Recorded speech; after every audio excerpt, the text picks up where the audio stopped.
나만의 길을 가려면 다른 사람들과 떨어져 멀리 위치하게 됩니다. 나만의 길은 고독하고 쓸쓸하지요. 반갑습니다. 세트 한자 466강입니다. 한자는 한글처럼 원작자가 분명하지는 않습니다. 오히려 긴 세월에 걸쳐 집단 지성으로 합의한 문자라 할 수 있는 것이죠. 다시 말해서 한자 해석에 있어서 정답이 아니라 합리적인 해석이 필요한 것이죠. 하나의 해석을 집단이 검토해서 합의할 수 있다면 또 한 번의 집단 지성 발현 사례가 될 것입니다. 오늘은 오이 과자에 관련된 5개 한자를 모아 세트 한자로 해석해 보겠습니다. 먼저 중심자로 사용될 오이 과자입니다. 오이 과자는 오이를 의미하지요. 이 오이 과자는 덩쿨에 매달린 오이의 모양을 형성한 그런 글자입니다. 다시 말해서 덩쿨에 열매가 매달린 모양을 표현하는 것이죠. 이 오이 과자는 덩쿨에 오이가 매달려 있는 이런 모양입니다. 덩쿨에 오이가 매달린 모양을 표현한 글자가 오이 과자입니다. 오이 과자는 덩쿨에 매달린 오이의 모양을 형성한 글자입니다. 오이 열매는 멀리 떨어져 있어서 다르다는 것을 설명하는 것이죠. 다른 열매들은 한 군데 모여 주렁주렁 달려 있습니다. 풍성하게 보이는 것이죠. 그러나 오이 열매는 멀리 따로따로 떨어져 있습니다. 열매 하나 있고 멀리 떨어져서 또 하나의 열매가 달려있는 이런 모양이죠. 그래서 오이 과자가 부수로 사용되게 되면 멀리 있다는 뜻도 되고 다르다는 뜻도 됩니다. 이런 오이 과자를 기억하면서 첫 번째 관련자는 유로울 고자입니다. 유로울 고자는 유롭다는 뜻도 있고 멀다는 뜻도 있죠. 이 유로울 고자는 아들 자자와 오이 과자로 구성되었습니다. 그 중에 아들 자자는 아들을 의미하고 사람을 의미하기도 합니다. 또 오이 과자는 오이를 의미하는데 멀다거나 다르다는 표현도 있습니다. 그래서 오이 과자는 사람이 오이처럼 위치하면 유롭다는 그런 표현이지요. 다시 말해서 오이 열매처럼 멀리 떨어져 있으면 유롭다라는 그런 설명입니다. 유롭다라는 것은 홀로 되거나 의지할 곳이 없어 쓸쓸한 상황입니다. 마치 사람이 오이 열매처럼 그런 상황이면 유로운 것입니다. 오이 열매는 다른 과실과는 다르게 멀리 떨어져 있습니다. 다른 과실들은 한 군데 모여 있는데 오이는 멀리 떨어져 따로따로 있는 것이죠. 사람이 만약에 이렇게 있다라 치면 유로울 것입니다. 다른 사람들과 어울리지 못하고 멀리 혼자 있다면 그게 바로 유로운 것이죠. 유로울 고자는 그것을 설명하고 있습니다.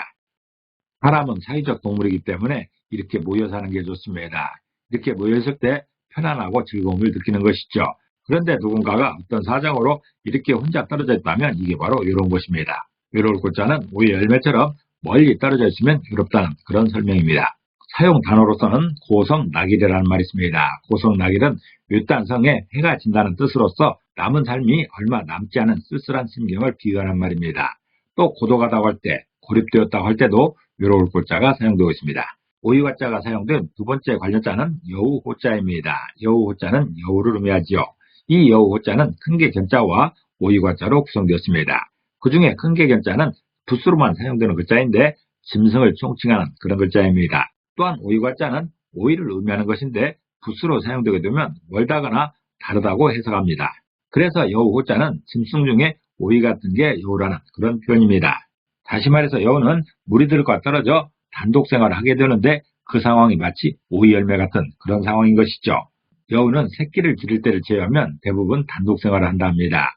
마치 오이가 주렁주렁 열려있지만 멀리 떨어져 있는 것처럼 멀리 떨어져 단독 생활을 하는 것을 여우자로 표현하고 있습니다. 사용 단어로서는 호가 호유라는 말이 있습니다. 여우가 호랑이의 유세를 빌려 유세를 부린다는 뜻으로서 나무 세력을 빌어 유세를 부리는 말을 호가 호유라고 합니다. 또한 저고피라는 말 있죠. 저고피는 붉은 여우 가죽을 말합니다. 또 호열이 있습니다. 여우의 굴을 호열이라고 하죠. 이럴 때 여우호자가 사용되고 있습니다. 세 번째 관련자는 활호자입니다. 활호자는 활을 의미하고 곡선의 한 부분을 이루기도 합니다.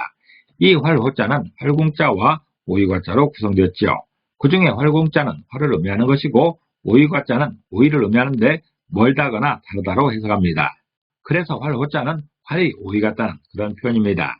다시 말해서 활은 보통 무기와는 다르게 곡선으로 이루어진 것을 설명하고 있습니다.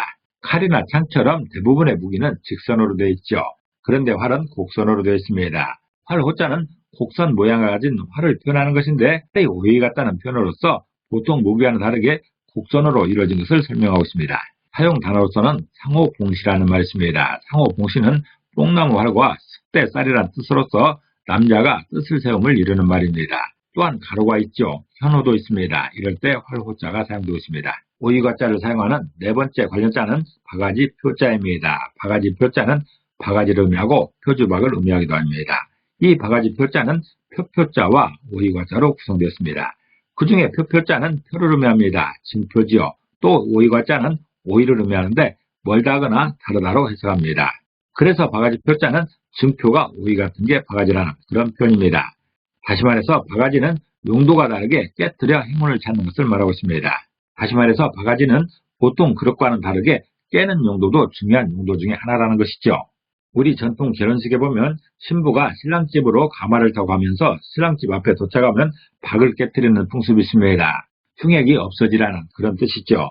또 오늘날에도 새 신부식에서 박을 깨뜨리는 행사가 있습니다. 어떤 중요한 행사가 있으면 대운을 물리치고 행운을 불러드리는 의미에서 박을 깨뜨리는 이런 행사가 있습니다.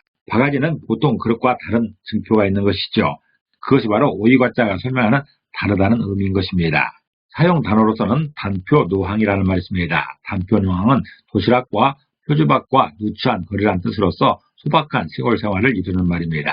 또 표주가 있죠. 표충도 있습니다. 표충은 무당벌레를 말하고 있습니다. 이럴 때 바가지 표자를 사용하고 있습니다. 다섯 번째 관련자는 울고자입니다. 울고자는 울다는 뜻이 있죠. 이 울고자는 입구자와 오이과자로 구성되었습니다.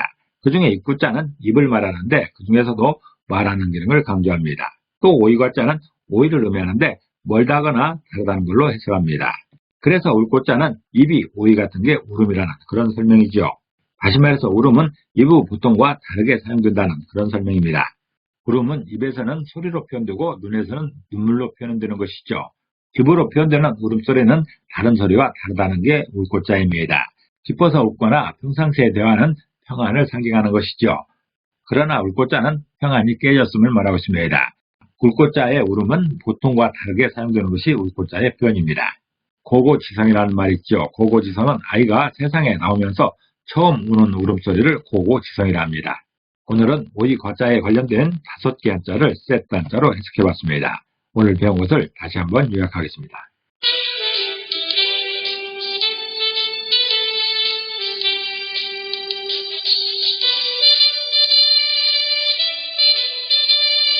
모두가 함께 어울려가면 좋겠지만 나의 길을 가야만 할 때는 괴롭고 쓸쓸한 길을 택할 수밖에 없습니다. 그 길이 나의 목표니까 그런 것이죠.